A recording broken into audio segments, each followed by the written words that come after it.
Assalomu alaykum. Efirda Nazar haftalik ma'lumot dasturi. Studiyada men Davron Nasibxonov. Bugungi dasturimizda O'sh oblasida botulizm kasalligi ko'paydi. Qorasuvda 13 kishining 8 nafari og'ir vaziyatda. O'shda onasi kaltaklab vafot etgan bola dafn qilindi, lekin yaqinlari tomonidan emas. Avtomobillarni qayta ro'yxatga olish arzonlashishi kutilmoqda. Qanchaga arzonlaydi? Tez yordam xizmatiga haq to'lash taklif qilinmoqda. Ayni vaqtda esa jamoat transporti haqi ham ko'tarilsin deyishmoqda. O'shda qishning kuni qulupnay pishdi. Qanchadan sotilyapti?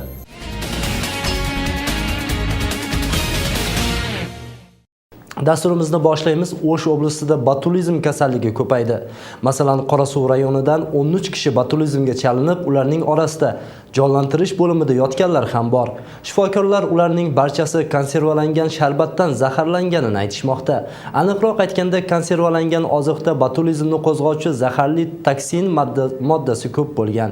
Bu kasallikning kelib chiqishi va oldini olish haqida ilk lavhamizda ko'ring. Gulsara Jumabayevaning nabirasi 5 kundan beri kasalxonada, sababi konservalangan sharbatdan zaharlanib botulizm aniqlangan. Birinchi kelganda og'ir ahvolda bo'lsa, hozir biroz ovqatga aralashib qoldi. Shu suv ichib kishini tilini olib turdi. Shu deb qarayotamiz, yaxshi, hozir tuzuk bo'lib qoldi. Ovqat ichib o'tadi. Yaxshi. Bu bola bilan yana 12 nafar botulizm sababli 8 tasi Qorasuv tuman kasalxonasida yotibdi. Ular 10 fevral kuni qarindoshining uyiga mehmonga borib konservalangan o'rik sharbatini ichishgan.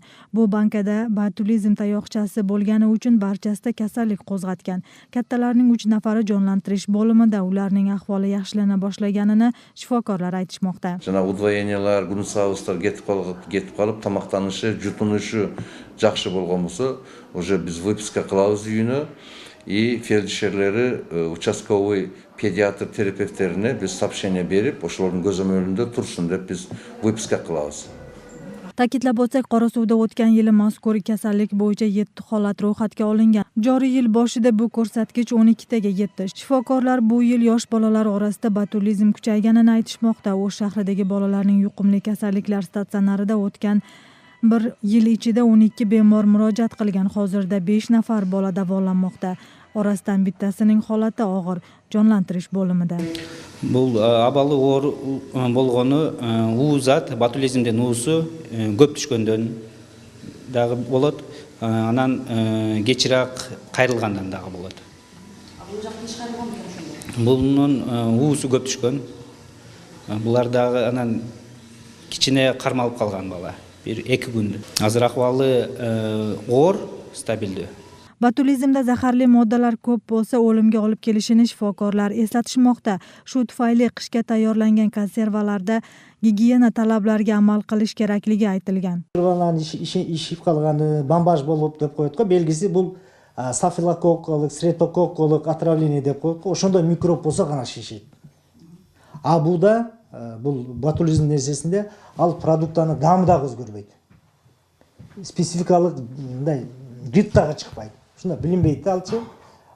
Zato toksin, botulin toksin o'shaning arasida tushib qolsa, go'yisi, produkt esa o'ta jomon ahvollarga quvib olib keladi. Negizgisini bu demir organlarına ta'sir etadi, yurakka ta'sir etadi, nizatni öpkön işleşi, nizatni yurakni işleşin to'xtab qolib, bu da o'ta quvibdi. Botulizm belgilari 5-10 daqiqada bilinadi deydi shifokorlar. Kasallikka chalinganlar yura olmay qolishi mumkin. Agar bemor qancha erta davolana boshlasa, shuncha erta sog'ayib ketadi. Asosiysi konservatsiya shishalarini 5-15 daqiqa davomida bug'lab, keyin 3-4 sm bo'shliq qoldirish kerak ekanligi aytiladi. Hurmatoy Nurmatova, Nurjamal Barg'abay va Nursulton Abdukerimov, Intimaq. O'shda onasi kaltaklab vafot etgan bola dafn qilindi. 2 yosh 8 oylik bolani dafn marosimini qarindoshlari emas, ijtimoiy rivojlantirish xizmati o'tkazdi. Sababi bolaning onasini qarindoshlari Bolaning jasadini olib ketishdan bosh tortishgan. Onasini esa avvalgi qo'yilgan aybi qotillik moddasiga almashtirildi. Bolalarning zo'ravonlikka uchrashiga nima sabab bo'lmoqda? Bularning oldini qanday olsa bo'ladi? O'sh shahrida onasi tomonidan kaltaklanib og'ir ahvolda kasalxonaga tushgan 2,5 yoshdagi Beksulton olamdan o'tdi. 4-fevralda O'sh oblast kasalxonasining reanimatsiya bo'limiga og'ir jarohat olgan bolani onasi olib kelgan. U 2 yosh 8 oylik o'g'lini zinadan qulab ketganini aytgan. Shifokorlar tekshirganda bola badanida ko'kargan joylar va ichki organlari jabrlangani, miyasiga qon quyilgani aniqlangan. Shifokorlar qanchalik bola umrini saqlab qolishga harakat qilmasin, olgan jarohati sabab yashab keta olmadi. Аябай аракетти баары кетип тарабынан бүт аракеттер болду. Бишкектин адистери менен телефон аркылуу, телемедицина аркылуу дагы байланышып, кеңештерин алып аттык. Ошондой Кудайдын айтканындай күнү келсе баары эң болот. Tergov vaqtida ayol bolasini kapkir bilan urganini tan olgan. Kelinga jinoyat va jazo kodeksining 234-moddasi beboshlik bo'yicha jinoyat ishi ochilib, vaqtincha saqlash joyiga kirgizilgan. O'sh shahar ichki ishlar boshqarmasining ma'lumotiga ko'ra, endi unga qo'yilayotgan ayb odam o'ldirish moddasiga o'zgartirildi. Men aroq ichembi, ichpeyimbi o'zim bilem. Senin pulingga ichib otganim yo'q. Uqdingmi? Ikkinchi bu so'zingni uqmayin. Ruhshunoslarning so'zlariga ko'ra, bu kabi bolalarga qarata zo'ravonlik oiladagi moddiy muammolar sababli kelib chiqishi mumkin. Joriy yilning 1,5 oy ichida qiynovga solingan 3 o'smir yaqinlari jamoat jamg'armalariga yordam so'rab murojaat qilishgan. Мындайча айтканда, үй бүлөгө кайрымдуулукту ашырыш керек да. Мамлекет жактан, общественный жактан үй бүлөнөн жакшы иштеш керек. Үй бүлөдө зомбулук көргөн адамдан жакшылык чыкпайт. Ошон үчүн иш жайы болса, адам иштесе, адамдар менен сүйлөшсө, жакшылыктарды көрүп, анан мамлекеттик идеологияны жакшы айтып, ошол телевидение, радио аркылуу, ошол общественность аркылуу адамдарга жакшы маанай тартуулаш керек да. Mutaxassislar yosh bolalarga nisbatan zo'ravonlik faktlarini ayrimlari jamoatchilikka ma'lum ekanini aytishadi. Biroq ko'p qismi yopiqligicha qolib, o'smirlarga nisbatan zo'ravonlik ko'rsatganlar javobgarlikka tortilmasdan zo'ravonlik faktlari ozaymay kelmoqda. 2006-yildan beri 100 dan ortiq bolalar kattalar tomonidan xo'rlangani sababli olamdan o'tgan. Жылдан жылга парламенттерде эле биздин жана жаш өспүрүмдөргө каршы чыккандарга закондорду күчтөтүп атат. Мисалы, жаш өспүрүм дегенде биз 12ге чейин малолетний деп коебуз, 12 жашка чейин чыккандарга кылса вообще пожизненнге чейин сурап атабыз, наказание болсун деп, өмүр бою кеткен. 14 жашка чейин болгондорду соттон жанагы УДО деп коет, амнистияга кетип калбасын деп, ошого чейин каршы чыгып аткан. Анда закондорду күчтөтүп атабыз. Militsiyaning ma'lumotiga ko'ra, O'sh shahrida o'smirlarga nisbatan zo'ravonlik bo'yicha 2 fakt ro'yxatga olingan. Mutaxassislar xo'rlangan bolalarning bir qismi ota-onasi muhojirlikka ketib, yaqinlarining qo'lida qolganlar ekanini ta'kidlab kelishadi. Mehnat va ijtimoiy rivojlanish ministrligi 1000 dan ortiq bolani ota-onasi boshqa o'lkada yurganini ma'lum qilishgan. Hilol Ashurova, Ayday Bedelbek qizi, Baxtiyor Asilbek o'g'li, Intimoq.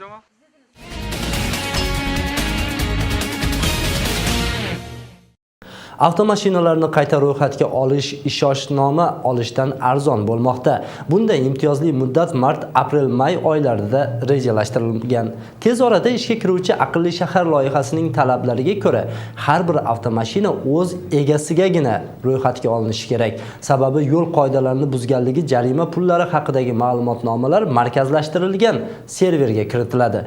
Agar haydovchilar 3 oy ichida mashinalarni o'zlari nomiga o'tkazib olishmasa, keyin bu mablag' miqdori ko'tariladi.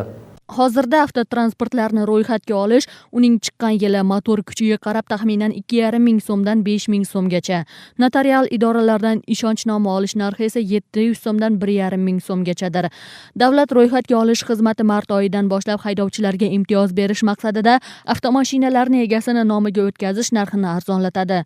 Mamlaketlik qattoo xizmatiga topshirma berilgan, o ишеним каттын баасы менен берилген баасы менен кайра каттоонун баасын экөөнү бир деңгээлге түшүрүп, керек болсо даже льготный период кылып, даже ишеним каттан да арзан кылуу боюнча. Ошол боюнча мамлекеттик каттоо кызмат тарабынан Кыргыз Республикасынын өкмөтүнүн токтому иштетилип чыкты.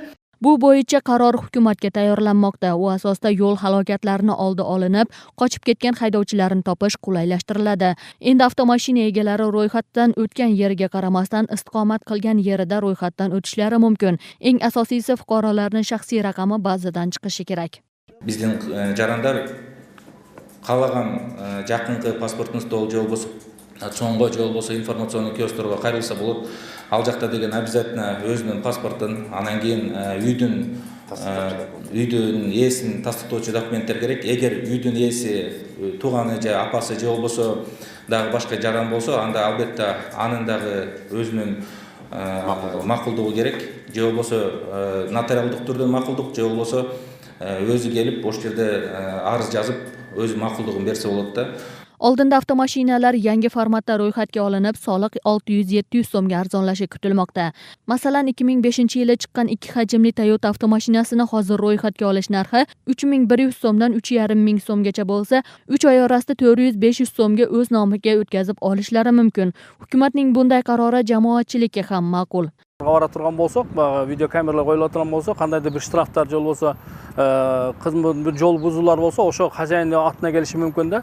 Мындан качып кетиш үчүн ушундай бир жолдор карап атат. Бул анан 4-5 эсе муну арзандатып атат. Арзандат дегенде 4000-5000 боло турган болсо, бул 1000 сомдун тегерегинде эле болуп калат да. Бул өтө жакшы нерсе. Biroq hukumat qarori bajarish barcha uchun majburiy emas.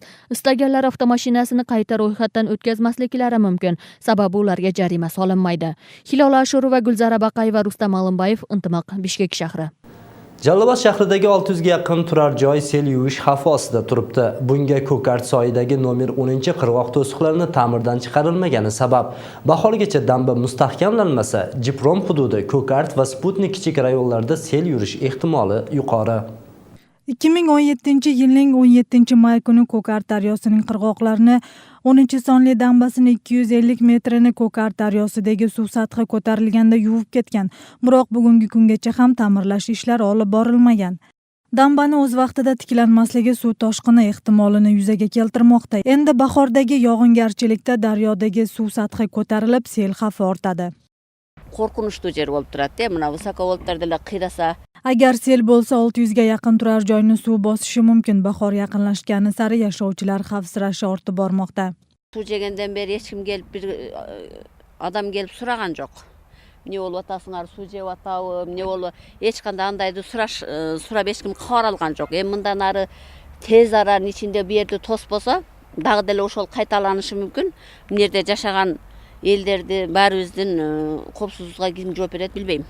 Damba mustahkamlanmasa, nafaqat Jiprom hududi, Ko'kart va Sputnik kichik tumanlari sel ostida qolishi mumkin. Turar joylardan tashqari ekin maydonlari uchun ham xavfli ekanligi ma'lum qilingan. Jalolobod meriyasi tegishli organlarga murojaat yo'llagan. Xat yo'llab 1-yanvarda jo'natganmiz. Alar 6-fevralda qayra bizga javob beradi.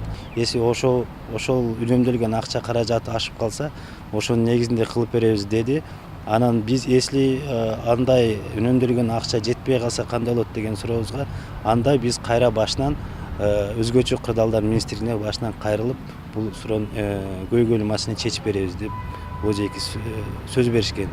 Favqulodda holatlar ministrligining sel va suv toshqinlaridan himoya qilish bo'limi mutaxassislari ta'mirlash ishlari olib borilmaganini o'sha vaqtdagi holatga bog'lashadi. U vaqtda Ko'kart daryosiga qaraganda suzoqdagi dambani mustahkamlash zarurati bor edi. Endi shundan tejalgan pulga 10-damba aprel oyida ta'mirlanishi aytilgan. Жерде салынган элдердин коркунучу пайда болгон. Бирок ал коркунуч непосредственно сага иликтин аркыбетке караганда мындай коркунучсуз эле. Себеби мына жээктин деңгээли, сайдын деңгээлинен бир тобоша бийиктикте тургандыктан буларга кандай коркунуч жок болчу.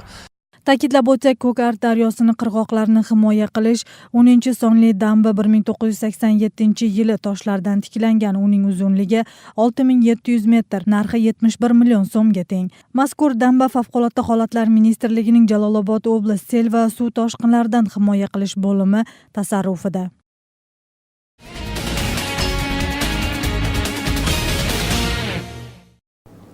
Tez yordam xizmatiga haq to'lash taklif qilinmoqda. Sababi mashinalarning ko'pchiligi yaroqsiz bo'lib chaqirilgan manzilga o'z vaqtida yetmayapti. Bunday tashabbusni Sog'liqni saqlash ministrligining umumiy yig'inida majburiy sug'urta fondi ko'tarib, bu xizmatning avtoparki eskirganini sabab qilgan. Agar taklif qo'llov topsa, fuqarolar tibbiy xizmatga emas, mashinalar uchun pul to'lashga majbur bo'lishadi.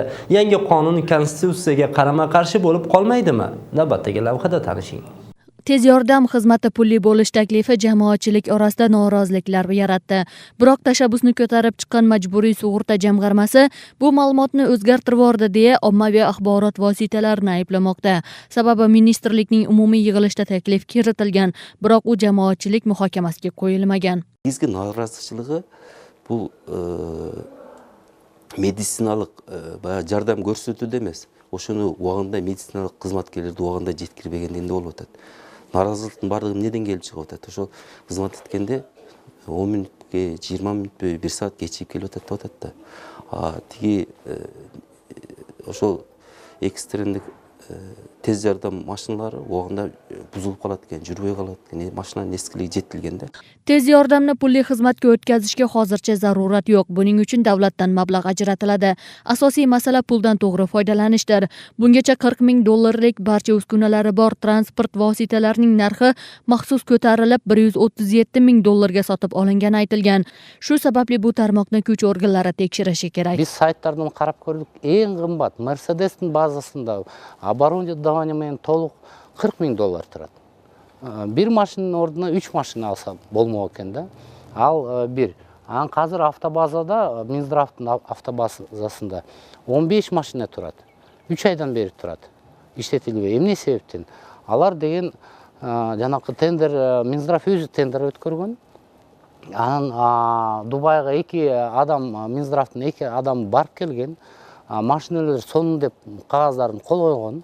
Anan alarni bu yoqqa jiberdi. Biroq alarning негизи qarab ko'rganda janaqı tenderдің условиясына тура келбейді. Кузовтары qisqa, кичинекей, but patpayt o'tirg'angacha. Hozircha o'lka bo'yicha 300 dan ortiq avtomashina bo'lsa, uning teng yarmi yaroqdan chiqqan. Shu sababli aholiga o'z vaqtida sifatli tez yordam ko'rsatish uchun avtomashinalar tanqis bo'lmoqda. Biroq xalq vakillari mazkur masalani hal etish yo'lini ministrlik qo'lga olib, aholi sog'lig'ini mustahkamlashga e'tibor qaratish kerakligini aytishadi. Al yerda qarapayim xalq o'g'irlayotgan bo'lsa, dariga aqchasi yetmayotgan bo'lsa, qayoqdagi platni qiladi? Men o'shani aytqim keladi. Sebep bugungi kuni o'shol bargan skorigadagi egarda aqchang barmi deb so'rasa, bir ele jo'nako'yle misol. Aqcham yo'q desa, anda men senga barmayman deganday bo'lib o'tadi, to'g'ri? O'lkada tez yordam xizmati bepul. Chaqiruvlar o'z vaqtida kelmagani uchun xizmatga bo'lgan noroziliklar ortib boradi.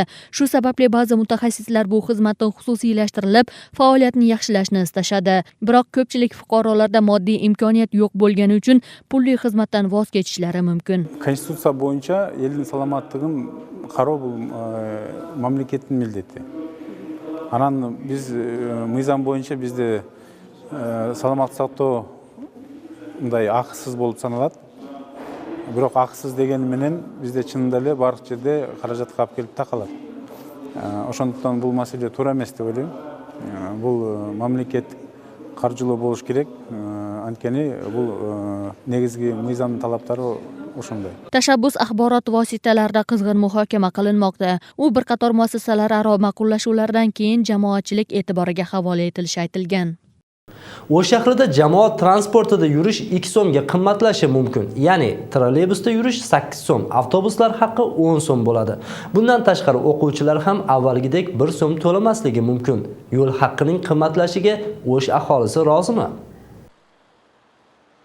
O'sh shahar meriyasi avtomashinalar munitsipal korxonasi bilan birga yo'l haqini ko'tarishni rejalashtirmoqda. Unda avtobus 10 so'm, trolleybus 8 so'm bo'lishi aytilgan. Avtobuslar o'zini o'zi oqlamayotgani bilan tushuntirilmoqda. Yoqilg'i moddasi qimmatlagani ham turtki bo'lgan. Trolleybuslarda esa elektr energiya bilan uskunalar narxi qimmatlagan. Мындай болуп атат да, азыркы күндө булар жаңы келген автобустар 40 литрдей солярканы коретип атат. Ошондой болгону үчүн буну автоунаа ишканасы дагы азыр мындай айтыш керек, немеге доходка чыга албай атат да. Bundan tashqari o'quvchilar uchun yo'l haqi jamoat transportlarining barcha turi uchun 5 so'm bo'lishi aytilgan. Yo'l haqini ko'tarilishiga shahar yashovchilari norozi.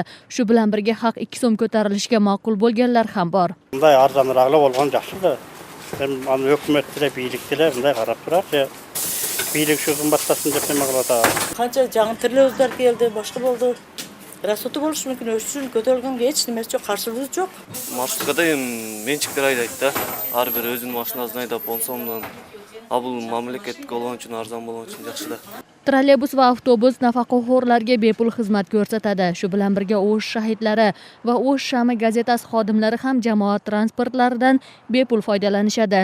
Mana shunday xarajatlarni hisobga olib, shahar meriyasi avtomashina munitsipal korxonasiga 17 million so'm subsidiya ajratib beradi. Mazkur mablag' korxonaning barcha xarajatlarini qoplaydi. Bu yili maxsus uskuna yordamida yo'l haqlarini jihozlar yordamida hisoblanishi rejalashtirilmoqda. Şehirden adayın proyekt işletip жатат. Şurada жақын қарада ушул айдын этегинде автоматтык эсептеге өтөбүз да. Буга дагы биз 5 сомдук, анан 10 сомдук үлгүлөрдү бергенбиз. Ошонун негизинде бул шаардык кеңешке сунуш кылганбыз. Эми шаардык кеңештин депутаттары чечимди кандай кабыл алат, алар өздөрү чечим кабыл алышат. Ошонун негизинде бекитилет да. Jamoat transportlaridagi yangi tizim amalga tatbiq etilsa, unda fuqarolarga maxsus chip yordamida tayyorlangan chiptalar sotiladi. Мал жерге автоматтык эсептөө аппараты коюлат.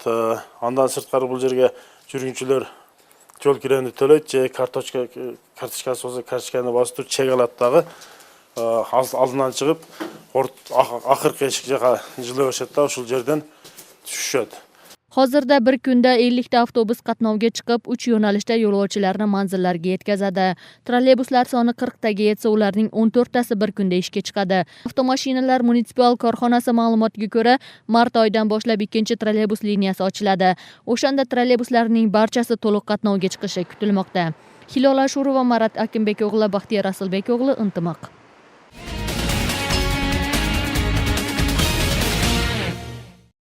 Hududlarni rivojlantirish yilida tadbirkorlikka qo'llov ko'rsatiladi. Ayniqsa chekka qishloqda ish boshlamoqchi bo'lganlarga ko'proq imtiyozlar beriladi. Bu maqsadda kam foizdagi kredit berish jihati rejalanmoqda. Bu orqali kichik va o'rta tadbirkorlikni hududlarda ko'paytirib, ish o'rinlarini yaratish mo'ljallangan. Joriy yilda hududlarda sanoat ishxonalari ko'proq ochiladi. Buning uchun davlat tomonidan tadbirkorlarga imtiyozlargina qaraladi. Moliyaviy yordam bo'lmaydi, sarmoyadorlarni ham jalb qilishga sharoit yaratiladigan bo'lmoqda. Bundan tashqari joy-joylardagi do'konlarga mahalliy mahsulotlarni yetkazib berish rejasi amalga oshmoqda. Bizden filiallar bu zarubежде, Moskva, O'zbekiston, Toshkent, Novosibirsk, Amerikada даже bugun ham O'sh cherkasida ochilib жатат. Pryajalar bu merinosовый pryajalar, именно шерстяной pryajalardan biz o'zimiz prяжаны chiqarib qo'ydim aq junidan. Anan trikotajniy izlarni bizda shtol mashinasida to'qishadi. Hududlarni rivojlantirish yilida O'shda Qirg'iziston hukumati tomonidan zavod fabrikalarni qurish rejada yo'q, ammo oblastda tadbirkorlik bilan shug'ullanganlarga imtiyozlar qaralishini mutaxassislar bildirishdi. Masalan, qishloq yerlaridagi tadbirkorlarni davlat to'lovlaridan qisqartirish, foizi past nasiya berish tomoni qaralmoqda. Негизгиси ошо биздин ошо аймактарда кандай биздин ресурстарыбыз бар. Ошолорду колдонуп, ошол жерлерде кичи ишканаларды ачуу боюнча ошолорго биз багыт көргөзүп, ошол боюнча биздин жеке ишкерлерди колдоо боюнча азыр иштерибиз жүрүүдө. Hozir mamlakat tomonidan aniq harakatlardan umid katta. Mutaxassislarning ta'kidlashicha, zavod fabrikalarni qurishda, tog'-kon tarmog'ini ishlatishda yirik sarmoya zarurati yuqori. Hukumat esa aniq kuchi yetadigan harakatlarni ko'rishi lozim. Masalan, sayyohlik xizmatini yuqorilatish, tabiiy toza mahsulotlarni ishlab chiqarish va chorvachilik xo'jaligini yaxshilashi natija beradi. Birinchi finansiялык мүмкүнчүлүк. Акча каражатын тартуу үчүн ички мүмкүнчүлүктөрдү иштетиш керек. Ички мүмкүнчүлүк дегенде ички инвестор биринчи. Аларга шарт түзүп бериш керек. Экинчиси сырткы инвесторду тартуу. Андан кийинки маселе. Ар бир аймактын өзүнүн өзгөчөлүгү бар. Анын ичинде экономикалык спецификасы бар аймактар бар. Мисалы Оштун өзүнчө, Чүйдүн өзүнчө, Нарындын өзүнчө, Таластын өзүнчө өзгөчөлүктөрү бар. Мына ошол өзгөчөлүктөрүнө карап туруп, иш аракетти башташ керек. Биринчиден салыктан бошотуу же салыктан белгилүү бир мөөнөткө жеңилдетүү бериш керек да. Ошолор анан бизге кандайдыр бир экономикалык жардам бериши мүмкүн. Hozirda O'sh shahrida umumiy 22 mingga yaqin tadbirkor qayd etilgan bo'lsa, uning 200 ga yaqini yirik miqdorda soliq to'lab shahar g'aznasiga daromad olib kelmoqda. Demak, tadbirkorlar ko'paysa, import soni ozayib, iqtisodiy o'sish bo'ladi. Shu bilan birga ish o'rinlari tuzilib, muhojirlik oqimi qisqaradi. O'sh oblasida qulupnay pishib sotuvga chiqdi. Qish mavsumida bu yil birinchi marta Qorasuvning G'ayrat qishlog'ida o'stirildi. Tajribadan o'tkazishning natijasi yomon bo'lmadi. 2 sotix yerdan haftasiga 6-7 kilogrammgacha hosil yig'ilmoqda. Uni dehqon kilogrammini 1000 so'mdan o'tkazmoqda. Dehqonning issiqxonasiga bizning muxbirimiz borib ko'rib keldi.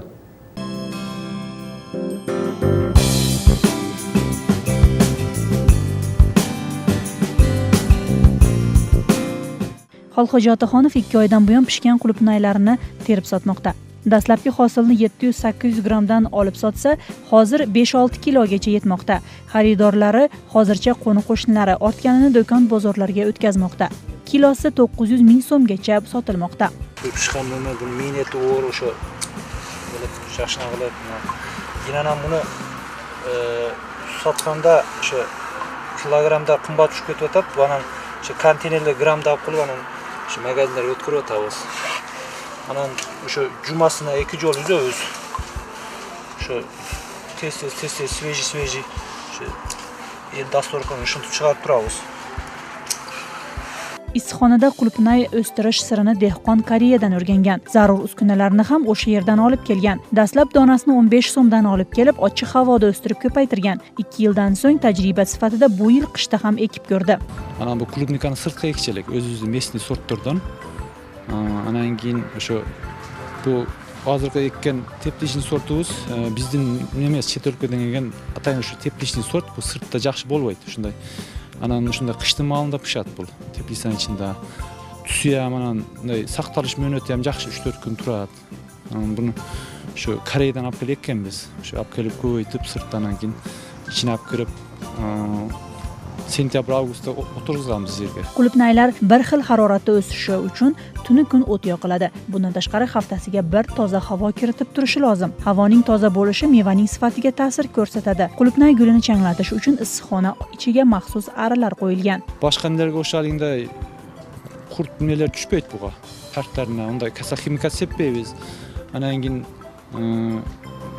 qanday o'zi yerini aydashdan orada, egishdan orada malın chirigan qin salganmiz. O'sha menelar hozir o'sib yuradi. Kishidan partlardan qanday odamning ziyanli vitaminlardan sepib qo'yamiz.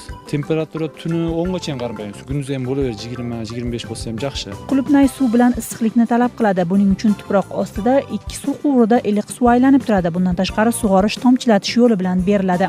Tajriba sifatida ekib ko'rilgan 2 sotix yerdan dehqon maygacha hosil olishni ko'zlamoqda. Daromad xarajatni qoplasa, keyingi yili yer maydonini kengaytirish rejalashtirilmoqda. Sizga yetkazmoqchi bo'lgan xabarlarimiz shulardan iborat. Keyingi yakshanba yaxshi xabarlarga birgalikda nazar solguncha xayr, omon bo'ling. Xizmatingizda men Davron Nasibxonov bo'ldim.